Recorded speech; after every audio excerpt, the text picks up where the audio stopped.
सबैजनालाई। आज म बोल्दिनँ भनेको थिएँ, म आज एकछिन थोरै बोल्न आएको, बुझ्नुभयो नि? किनकि नेपालमा यति राम्रो चाहिँ डेभलप भइरहेको थियो अहिले होइन, यति राम्रो डेभलप हुँदा पनि चाहिँ हाम्रा देशका घुसखोरी नेता थिए नि, तिनीहरूले गर्दा चाहिँ देश डुबाइसकेका छन्, डुबिसक्यो। अब केही उकास्छु भनेर एउटा छोरो सपुत भनौँ न, एउटा छोरो सुदन गुरुङ आएको थियो, उसले गरेर पनि देखाएको थियो, गरेको थियो, काम गर्दै थियो उसले, तर गरिरहेको बेलामा बिचैमा चाहिँ राजीनामा दिए। अरे बाबा, एक महिना पनि राम्रोसित कम्प्लिट हुनु पाएन क्या, बुझ्नुभयो नि है। अहिले निकालेको, किन निकालेको?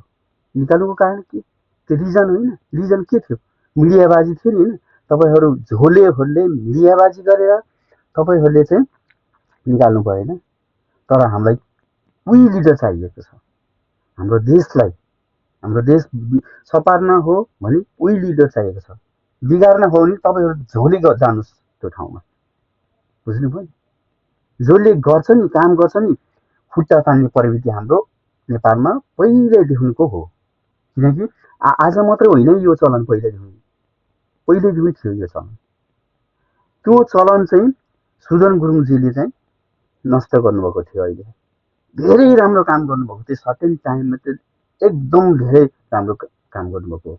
म उहाँलाई सल्युट गर्छु, बुझ्नुभयो? किनकि म परदेशमा छु, बुझ्नु?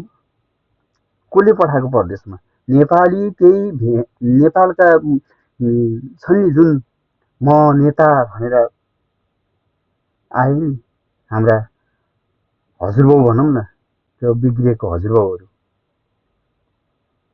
केपी प्रचण्ड, शेरे, यी छन् नि घुसखोरीका नेताहरू, तीले डुबाएको देशलाई बालेन सरकारमा एउटा एकदम आँटिलो व्यक्ति सुदन गुरुङ आउनुभएको थियो, उहाँलाई पनि यसरी निकालिदियो।